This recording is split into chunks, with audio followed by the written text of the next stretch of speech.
दरअसल success academy online classes में आपका पुनः स्वागत है। मैं विशाल सर आपका एक बार पुनः स्वागत करता हूं। जैसा कि मैं आपको पिछले दिनों से लगातार वीडियोस दे रहा हूं, आज उसी क्रम में मैं आपके लिए पुनः एक वीडियो लेकर आया हूं। और आज का हमारा ये वीडियो जो है वह हमारे 12th के स्टूडेंट से लेकर और जितने भी स्टूडेंट्स हैं जो कि अंग्रेजी विषय एज ए कॉम्पिटिटिव एग्जाम पढ़ते हैं, एकेडमिक एग्जाम पढ़ते हैं, उन सभी के लिए बहुत ही महत्वपूर्ण टॉपिक है। जैसा कि आपने देखा कि मैंने 3 वीडियोस आपको प्रोवर्ब्स के दिए थे। प्रोवर्ब्स का हिंदी अर्थ मैंने आपको बताया था कहावतें। कहावतें हमारी वो होती हैं जो कि प्राचीन काल से, जब से लेखनी आरंभ नहीं हुई थी उससे पहले ही वे शब्द, वे वाक्यांश जिनका प्रयोग यूनिवर्सलिटी को दर्शाने के लिए होता था, अपनी बात को पूर्ण प्रमाण के साथ सिद्ध करने के लिए होता था, उन्हीं कहावतों को हम प्रोवर्ब्स कहा करते थे। अब अगर कहें तो प्रोवर्ब्स के ही रिश्तेदार एक और हैं।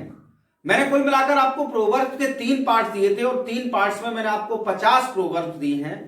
और मैं आपको सिक्योर करना चाहता हूं कि उन 50 प्रोवर्ब्स में से 1-2 प्रोवर्ब्स आपके कॉम्पिटिटिव होने वाले एग्जाम्स में आपको जरूर आवश्यक तौर पर मिल जाएंगी।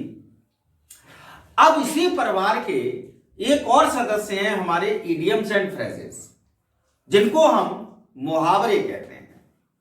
कहावत और मुहावरे वैसे तो लगभग मिलते जुलते हैं, लेकिन थोड़ा सा डिफरेंस भी है।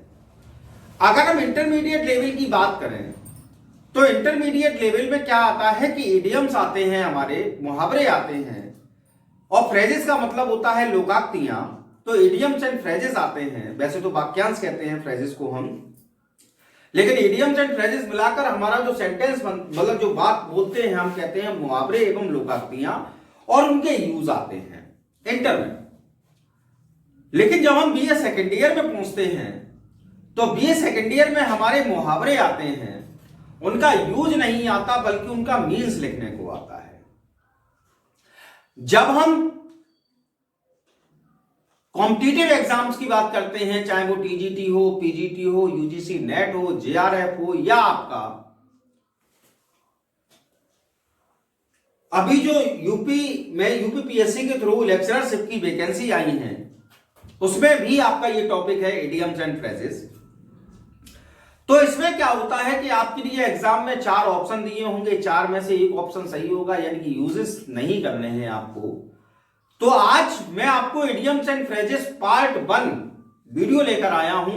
और जैसा कि आपने प्रोवर्ब्स के मेरे वीडियोस देखे हैं, और मुझे ऐसा पूर्ण विश्वास है कि आपको मेरा प्रोवर्ब्स के वीडियो बड़े पसंद आए हैं। आपका जो रिएक्शन रहा है, आपने जो जिस प्रकार से मेरे वीडियोस को अंत तक देखा है, आपने जो लाइकिंग की है उसमें, और जो अपने कमेंट्स दिए हैं, उससे मैं अत्यंत प्रसन्न हूं।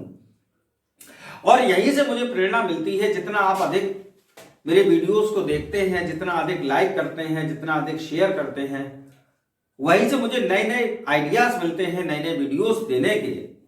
तो आज हम बात करते हैं इडियम्स एंड फ्रेजेस की, जिसमें कि हम लोग आज मैं आपके लिए जो लेकर आया हूं वो पार्ट 1। आज के टॉपिक में हम लोग आज के इस वीडियो में कुल मिलाकर मैं आपके लिए 20 इडियम्स लेकर आया हूं, जिनके मैं आपको मीन समझाने का प्रयास करूंगा। और मैं निश्चित रूप से कहता हूं, चाहे वो मेरे 12th के स्टूडेंट हों, चाहे वो मेरे ग्रेजुएशन लेवल के स्टूडेंट्स हों, चाहे वो कॉम्पिटिटिव एग्जाम से रिलेटेड स्टूडेंट्स हों, जो कि मेरे वीडियोस को डेली फॉलो करते हैं, इन वीडियोस में से जो मैं इडियम्स एंड फ्रेजेस के वीडियोस आपको दूंगा पार्ट्स में, इनमें आपको कॉम्पिटिटिव एग्जाम में 100% इडियम्स एंड फ्रेजेस मिलेंगे। It's my promise to all of you.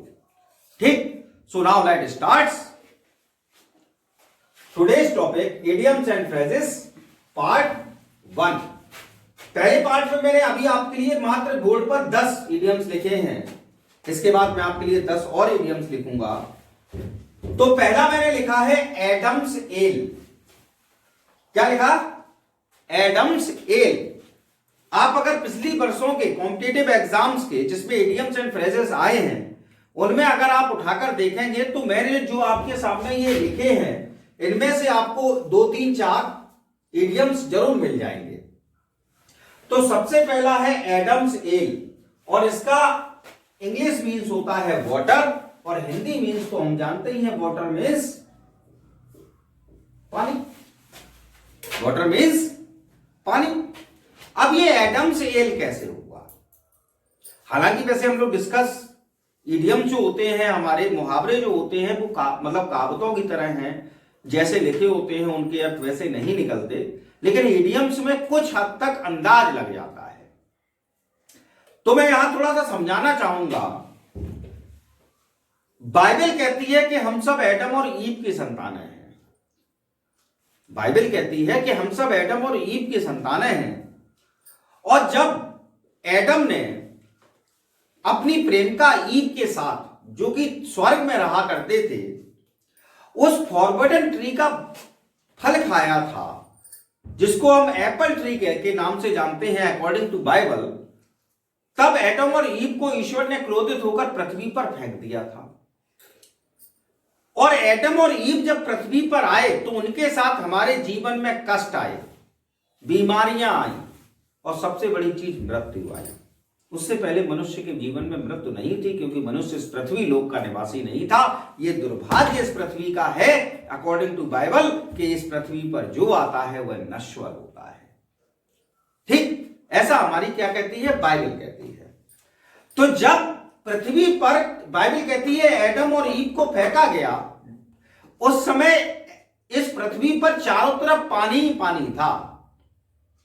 क्या था? पानी ही पानी था। लेकिन जब एडम और ईव इस पृथ्वी पर आए तो जहां ये जिन स्थानों पर गए, जिन स्थानों पर रहे, वो स्थान पानी की जगह जमीन में परिवर्तित हो गए।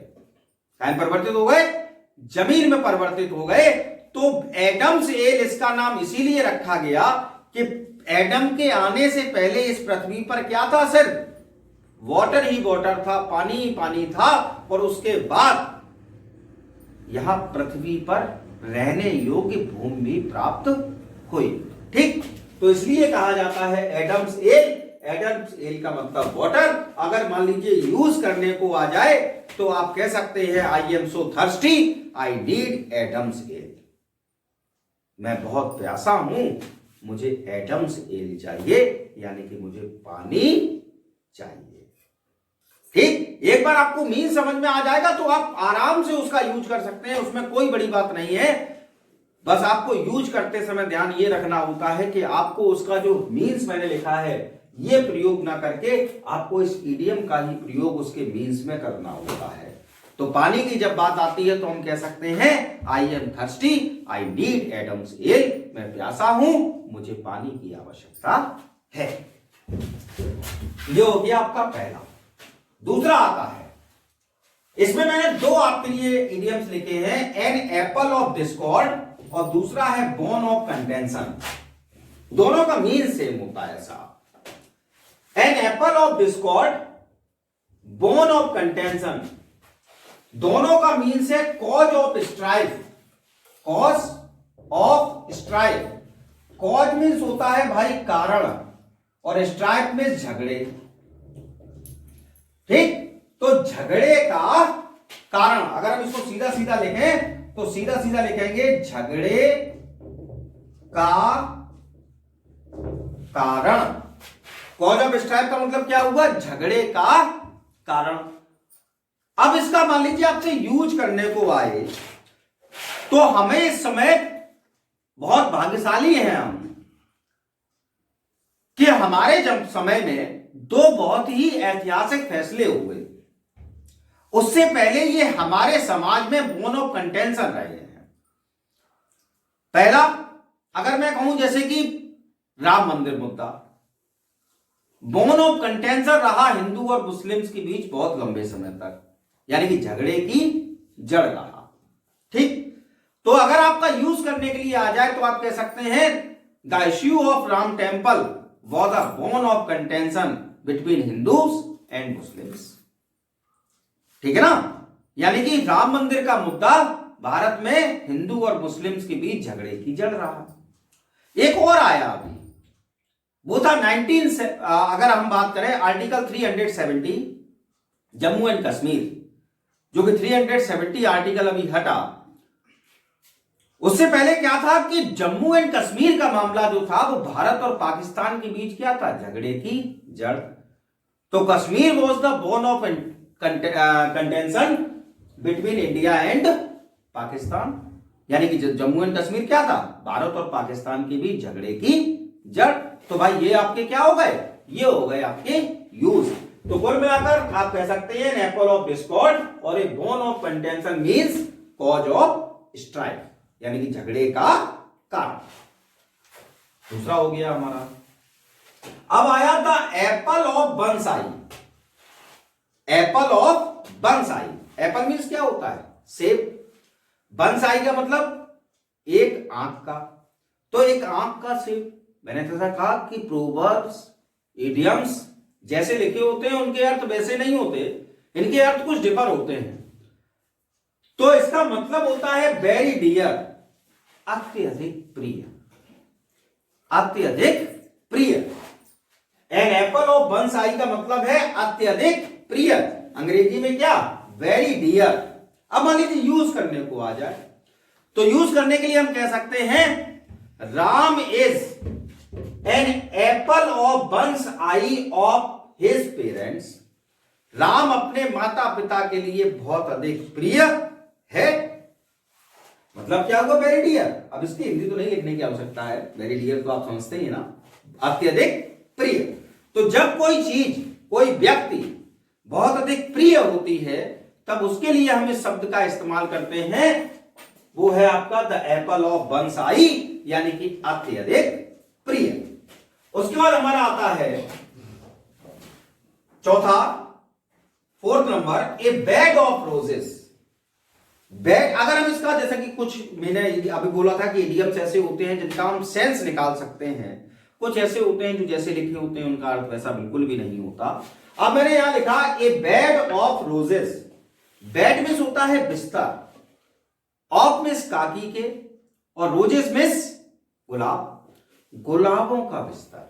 अब आप सोचिए, आप सोने जा रहे हैं, बिस्तर पर गुलाब बिछे हैं, यानी कि आरामदायक। मतलब क्या हुआ इसका, आरामदायक। तो ये बेड ऑफ रोजेस का मतलब क्या हुआ, एक कंफर्टेबल थिंग, यानी कि एक आरामदायक वस्तु, एक आरामदायक वस्तु। तो तब हम कहते हैं ए बेड ऑफ रोजेस। अब इसका यूज कर लीजिए, जैसे कि हम कह सकते हैं nowadays the job of a teacher is not a bed of roses. इन दिनों एक टीचर की जो नौकरी होती है वह कोई कंफर्टेबल थिंग नहीं है, कोई आरामदायक चीज नहीं होती है। ढेर सारे काम करने पड़ते हैं, ढेर सारे नए नियमों को फॉलो करना पड़ता है, बच्चों को संतुष्ट करने के साथ साथ सरकार को भी संतुष्ट करना होता है, ठीक है ना। तब हम बात करते हैं ए बेड ऑफ रोजेस, अर्थात एक कंफर्टेबल थिंग, यानी कि एक आरामदायक वस्तु। उसके बाद आता है इसका जस्ट अपोजिट, चौथे के बाद पांचवा number, a bed of thorns. A bed of thorns मतलब हुआ an uncomfortable situation. Roses comfortable thing और bed of thorns an uncomfortable situation. अब मान लीजिए आप सोने जाएं, बिस्तर पर कांटे बिछे हैं, रोजेस बिछे हैं तो आरामदायक हो गया, और बिछे हो क्या, कांटे, तो क्या हो गया भैया, अनकंफर्टेबल। तो अनकंफर्टेबल थिंग जो होती है उसको हम क्या कहते हैं, थॉर्न्स के साथ, यानी कि कांटों के साथ जोड़ते हैं। अब जैसे आप सोने जा रहे हैं, बिस्तर पर आपके लगे क्या मिल जाए, कांटे, तो नेचुरल सी बात, कांटे क्या है, अनकंफर्टेबल थिंग। तो बेड ऑफ थॉर्न्स का मतलब क्या हुआ, एन अनकंफर्टेबल थिंग। तो हम यहां, अभी मैंने आपको जब एग्जांपल दिया ना यूजेस का, तो मैंने कहा कि now A days the job of a teacher is not a bed of roses. तो अब हम इसी को बस नॉट हटा दीजिए और हम कह सकते हैं nowadays the job of a teacher is bed of thorns, यानी कि इन दिनों जो टीचर की जॉब होती है वो क्या है, एक अनकंफर्टेबल चीज होती है, ठीक है ना। चलिए आगे बढ़ते हैं, बड़ा इंटरेस्टिंग है, birds of a feather. Birds of a feather, people with the same interest. इसको क्या कहते हैं? People with the same interest. इसको हम एक कहावत हमारे पिताजी कहा करते थे, आपके भी पिताजी कहते होंगे, खरबूजे को देखकर खरबूजा रंग परिवर्तित करता है। कहने का तात्पर्य, सेम इंटरेस्ट के लोग एक साथ रहना पसंद करते हैं। यानी कि एक टीचर जो होगा उसको टीचर का साथ पसंद होगा, ठीक। एक जुआरी जो होगा उसको जुआरियों का साथ पसंद होगा, एक क्रिमिनल जो होगा उसको क्रिमिनल्स का साथ पसंद होगा। तब हम इस लाइन को कहेंगे people with the same interest means birds of a feather. They are all robbers, so they live in birds of a feather। वे सब क्या हैं? लुटेरे हैं, इसलिए वे क्या करते हैं? एक साथ रहना पसंद करते हैं। तो बर्ड्स ऑफ ए फीदर का मतलब हुआ हमारा people with the same interest. अब आया bolt from the blue. Rule number क्यों, आपका idiom number 7, bolt from the blue means हुआ ए सैड और unexpected news. A sad and unexpected news, यानी कि बॉल्ट फ्रॉम द ब्लू का अर्थ हुआ एक दुखद या अनएक्सपेक्टेड न्यूज। अनएक्सपेक्टेड का मतलब ऐसी कोई चीज जिसकी हमने एक्सपेक्टेशन भी ना की हो, जिसकी हमने कोई कल्पना भी ना की हो, ऐसा कोई दुखद समाचार जब हमें मिलता है तब हम इसके लिए शब्द इस्तेमाल करते हैं बॉल्ट फ्रॉम द ब्लू। क्या शब्द इस्तेमाल करते हैं? Bolt from the news. Bolt from the blue A sad and unexpected news, यानी कि हम इसको कह सकते हैं दुखद समाचार। क्या कह सकते हैं इसको? दुखद समाचार। जैसे कि यूज की अगर हम बात करें, an old man gets a bolt from the blue. एक वृद्ध व्यक्ति को एक दुखद समाचार मिला। क्या समाचार था? डेथ ऑफ हिज सन, उसके पुत्र की मृत्यु का दुखद समाचार प्राप्त हुआ। तो एक पिता के लिए उसके पुत्र की मृत्यु का समाचार कैसा है? दुखद है, साथ ही साथ कैसा है? अनएक्सपेक्टेड है। इसकी कभी वो कल्पना भी नहीं कर सकता, कभी एक्सपेक्ट भी नहीं कर सकता। तब हम लाइन यूज करते हैं बॉल्ट फ्रॉम द ब्लू। उसके बाद हमारा नेक्स्ट आता है, इसका मतलब आप सब समझ लेंगे, कास्टल्स इन द एयर। कास्टल्स का मतलब होता है हमारा महल। कास्टल्स का मतलब क्या होता है? महल। और इन द एयर यानी कि हवा में, हवा में महल बनाना। अब भाई हम आपसे पूछे महल कहां बनता है? जमीन पर। अब हवा में महल बनाने चले तो ये कैसी बात हुई? उन्होंने कहा काल्पनिक। कैसी बात हुई? काल्पनिक। तो कास्टल इन द एयर का मतलब है इमेजिनरी प्लान्स, यानी कि काल्पनिक प्लान बनाना। काल्पनिक plan banana. My friend always makes कास्टल in the air. मेरा मित्र जो है वो हमेशा कल्पना में जीता है। कल्पना में क्या बनाता है? कास्टल इन द एयर, यानी कि काल्पनिक प्लान बनाता रहता है। कुछ भी करने से मतलब नहीं सिवाय बातों के। तब हम उसके लिए शब्द का इस्तेमाल करते हैं castle in the air, imaginary, कल्पना में जीना। हम छोटे थे तब हमने एक कहानी पढ़ी थी। कहानी यह थी कि एक बच्चा जो है वह रात के समय चंद्रमा को देखता है, और जब चांद को देखता है तो अपनी मां से फरमाइश करता है, मां ये चांद मुझे चाहिए, और रोने लगता है। ठीक, रोना यानी कि क्राई, और किसके लिए? चांद के लिए। तो मैंने लिख दिया क्राई फॉर द मून। क्या लिखा? Cry for the moon. ध्यान समझना। अब क्राई फॉर द मून, हम सब क्या है उस समय? बच्चे। किसके लिए रो रहे? चंद्रमा के लिए। चंद्रमा तो हमें प्राप्त नहीं हो सकता, तो क्राई फॉर द मून का मतलब क्या हुआ? N impossible thing. कितना भी चांद के लिए रोते रहिए, वो प्राप्त तो नहीं हो जाएगा। ठीक, कितना भी चांद के लिए रोते रहिए, लेकिन वो चांद प्राप्त तो नहीं हो जाएगा। यानी कि इम्पॉसिबल थिंग है, ये असंभव कार्य है, असंभव चीज है। तो जब कभी भी ऐसा कोई लाइन आ जाए क्राई फॉर द मून, तो मीन्स होगा an impossible thing, an impossible thing. जैसे कि हम कह दें my child want to be the prime minister of India just like cry for the moon. मेरा पुत्र जो है या मेरा बच्चा जो है वो क्या चाहता है? देश का प्रधानमंत्री बनना। और उसके लिए ये चीज क्या है? असंभव, यानी कि इम्पॉसिबल थिंग। अब आया जहां से मैंने पहला शुरू किया था, वही उसी के संबंध में हमने लास्ट किया daughter of Eve. Daughter of Eve, यहां एडम से शुरुआत की थी, यहां कहां पर समाप्त किया? ईव पर। तो मैंने अभी जैसा कि कहानी शुरू की थी एडम और ईव की। तो दो लोग इस पृथ्वी पर आए, काय के अनुसार? बाइबल के अनुसार। सबसे पहले एडम और ईव। एडम कौन था? पुरुष। ईव कौन थी? महिला। तो इसमें क्या है? Daughter of Eve. तो ईव की पुत्री कौन हुई? ईव की पुत्री कौन हुई? अगर सन ऑफ ईव होता तो क्या बन जाता? मैन। डॉटर ऑफ ईव क्या हो जाएगी? महिला, यानी कि वोमेन। डॉटर ईव क्या हो जाएगी? वोमेन, यानी कि महिला। प्लीज स्क्रीनशॉट लीजिए। अब जैसा कि अभी मैंने आपको 10 इडियम समझाए थे, अब हम लोग आते हैं इडियम नंबर 11 आज के वीडियो में। और मैंने लिखा है डी डे। डी डे बहुत महत्वपूर्ण इडियम है, ये कई बार पूछा गया है। What is the means of this idiom D day?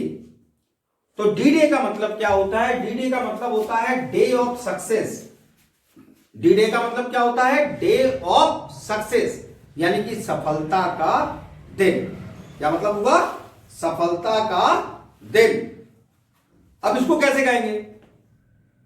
तो हम कहेंगे कि 15 अगस्त 1947, 15 अगस्त 1947 is the D day in the history of India. यानी कि 15 अगस्त 1947 का दिन भारत के इतिहास में कैसा है? डी डे के रूप में, यानी कि डे ऑफ सक्सेस के रूप में, सफलता के दिन के रूप में। क्योंकि इस सफलता को प्राप्त करने में सैकड़ों वर्ष लगे। ठीक है ना साहब? उसके बाद आते हैं हम 12 नंबर पर। 12 है डेब्ट ऑफ नेचर। डेब्ट का मतलब होता है उधार, कर्ज, और नेचर में प्रकृति। तो प्रकृति का कर्ज मतलब क्या हुआ? प्रकृति का कर्ज मीन्स क्या है?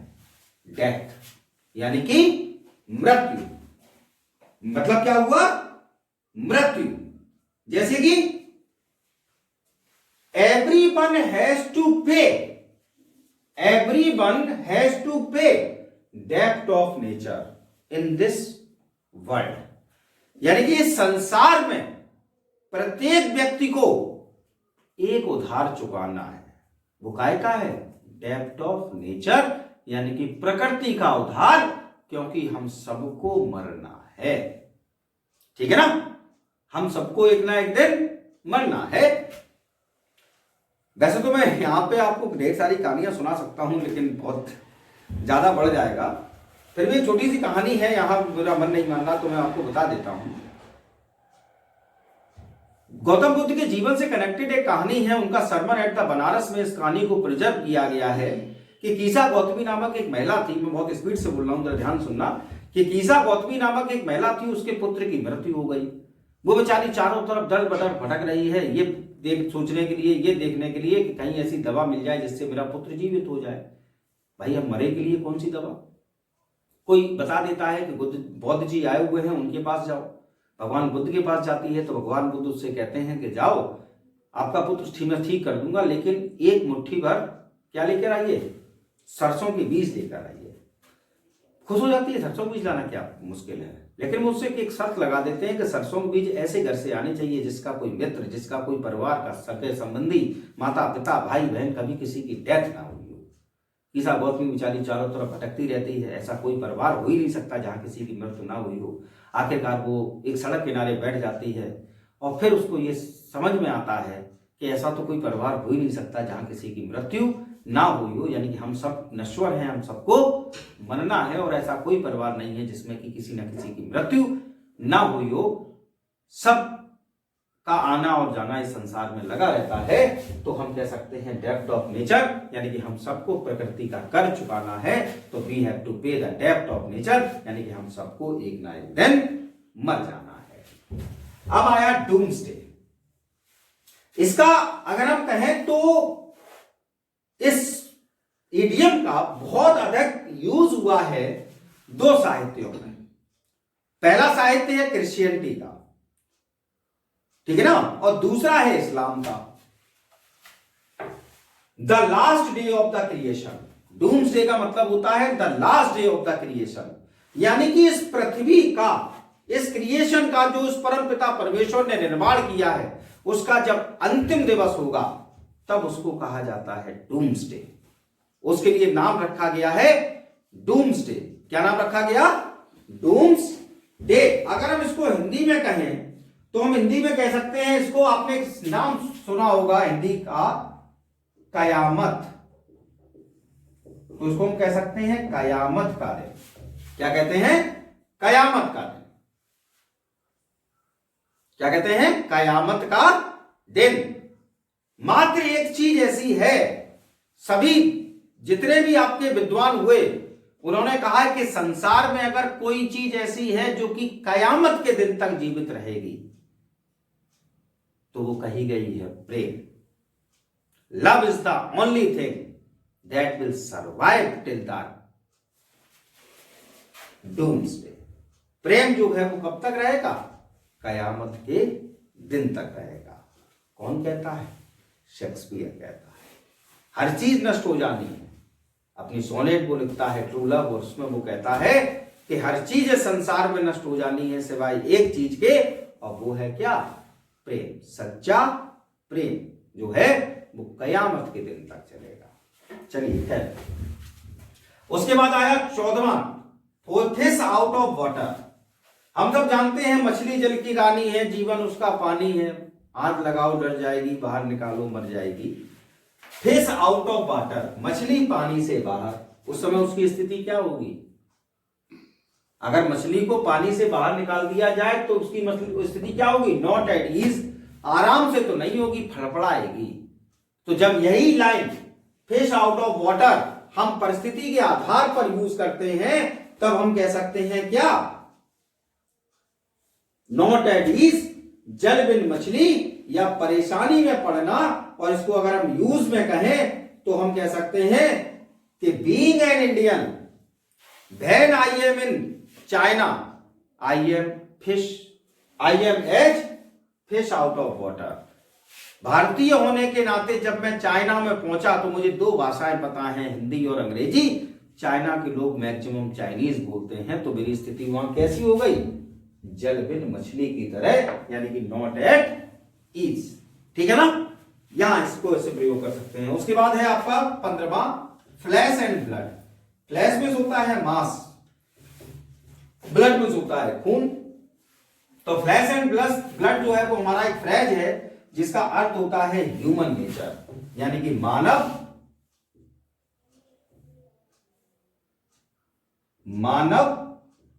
स्वभाव।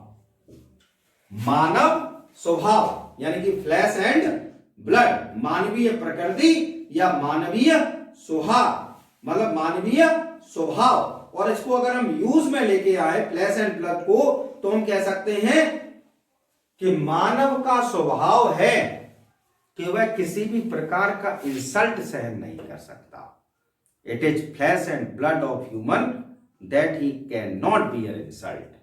यह मानव का स्वभाव है, मानव की प्रकृति है कि वह इंसल्ट यानी कि अपमान बर्दाश्त नहीं करता है। ठीक। उसके बाद आता है फ्रेंच एंड फ्रेंचली। बड़ा इंटरेस्टिंग ये आपका फ्रेज है, मतलब एक इडियम है, फ्रेंच लीव, जैसे कि मान लीजिए आप कहीं काम करते हैं, 6 दिन की ड्यूटी है, बिना बताए एक दिन छुट्टी मार दो, ठीक, बिना किसी को सूचित किए हुए, बिना कुछ किए हुए मोबाइल स्विच ऑफ कर लो, छुट्टी मार दो, उसको क्या कहेंगे हम? Leave without permission. French leave का मतलब क्या है? लीव विदाउट परमिशन, यानी कि बिना किसी परमिशन के छुट्टी मार देना, इसको हम फ्रेंच लीव कहते हैं। जैसे कि mister Sharma is at French leave. सरकारी विभागों में खूब चलता है साहब, खूब फ्रेंच लीव पर लोग चले जाते हैं बिना परमिशन के, ठीक। तो इसको हम क्या कहते हैं? फ्रेंच लीव, यानी कि लीव विदाउट परमिशन। अगला आया, ये बहुत अच्छा आपका एक कहना है, handsome is that handsome does. Handsome क्या होता है? तो इसका आंसर है हैंडसम डज, यानी कि beautiful is he who does beautiful act. सुंदर वह है, अच्छा वह है जो कि सुंदर और अच्छा कार्य करता है। Handsome is that handsome does means to say अच्छा वह है जो कि अच्छे कार्य करता है, यानी कि सुंदर वही है जो सुंदर कार्य करता है, ठीक है ना। जैसे कि मैं कहूं, Ram does not rely on physical beauty. Ram does not rely on physical beauty, for him handsome is that handsome does. उसके लिए सुंदर वह जो कि सुंदर कार्य करता है, ठीक है साहब। ये हो गया 70 number. 80 number, hard nut to crack. Nut को आप जानते हैं, अखरोट। अब अखरोट को तोड़ना कोई आसान कार्य तो है नहीं। हाँ, कुछ लोग जरूर होते हैं जो कि डाबर बबूल करते हैं, वो तोड़ देते हैं। मेरे कैमरामैन भी ऐसे ही हैं, तोड़ लेते हैं वो, ठीक। तो हार्ड नट टू क्रैक, इसको हम कह सकते हैं डिफिकल्ट वर्क। क्या कहते हैं? डिफिकल्ट वर्क, यानी कि कठिन कार्य। क्या कहते हैं? कठिन कार्य। जब शब्द आ जाए नट टू क्रैक, तो मतलब ही इसका हो गया कठिन कार्य करना, ठीक है ना। जैसे कि मैं कहूं, speaking French is hard nut to crack for me. French भाषा में बात करना मेरे लिए क्या है? डिफिकल्ट वर्क है। मुझे हिंदी आती है, अंग्रेजी आती है, फ्रेंच थोड़ी ना आती है, तो ये मेरे लिए कैसा काम हो जाएगा? हार्ड नट टू क्रैक, यानी कि डिफिकल्ट वर्क की तरह है। 90 number, leap in the dark. Leap in the dark, इसको अगर हम बात करें तो इसकी मीन्स है आपका रिस्क। अब रिस्क तो हम समझते ही हैं भाई, ऐसा कोई है नहीं जो हम लोग इतनी इंग्लिश तो जानते ही हैं कि रिस्क का मतलब ना समझे। तो रिस्क का मतलब होता है जोखिम का कार्य करना। लीप इन द डार्क का मतलब होता है जोखिम का कार्य करना। तो जैसे कि इसका अगर यूज करना हो तो he put himself in leap in the dark to save his dog. उसने अपने कुत्ते को बचाने के लिए अपने जीवन को काय में डाल दिया? रिस्क में डाल दिया। कोई भी सेंटेंस आप बना सकते हैं, यूज की कोई टेंशन नहीं। जरूरी क्या है? आपको मीन से याद रखना है। मैं आपको इतने इंटरेस्टिंग वे में इसलिए समझा रहा हूं कि आपको लर्न करने की आवश्यकता ना पड़े सर। आसानी के साथ एक बार वीडियो देखें और आपको ये ध्यान बने रहे, सर ने ऐसा समझाया था। लास्ट आया आपका आज की वीडियो का, ए मैन ऑफ लेटर्स। शब्द क्या है? लेटर्स। लेटर्स का मतलब लेटर होता है, लेटर का मतलब पत्र होता है, लेटर्स का मतलब होता है शब्द। लेटर्स का मतलब क्या हो जाता है? शब्द। ए मैन ऑफ लेटर्स यानी कि शब्दों का व्यक्ति, यानी कि साहित्यिक मैन, पढ़ा लिखा व्यक्ति। ए मैन ऑफ लेटर्स का मतलब क्या है? साहित्यिक व्यक्ति, यानी कि एक पढ़ा लिखा व्यक्ति। इंग्लिश मीन्स हुआ ए लिटरेरी मैन, और इसका अगर हम यूज करें तो हम कह सकते हैं my grandfather was a literary man. मेरे दादाजी एक साहित्यिक व्यक्ति थे, ठीक। Mister Sharma is a literary man, ये mister Sharma is a man of letters. Mister Sharma क्या है? एक मैन ऑफ लेटर्स यानी कि एक साहित्यिक व्यक्ति हैं, एक विद्वान व्यक्ति हैं, या my grandfather was a man of letters, मेरे दादाजी क्या थे, विद्वान व्यक्ति थे, तो ऐसा कोई भी आप वाक्य प्रयोग करते हुए इसको इडियम्स को वाक्य में प्रयोग कर सकते हैं। तो इस प्रकार से आज मैंने आपके लिए 20 ये इडियम्स दिए। आई होप आपको बड़ी आसानी के साथ ये सब समझ में आए होंगे।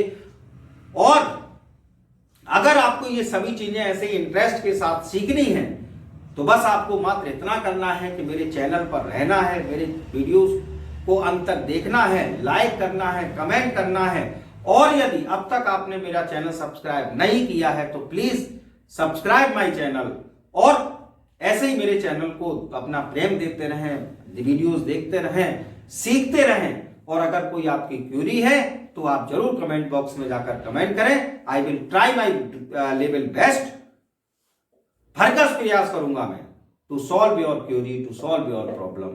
Thanks for watching once again.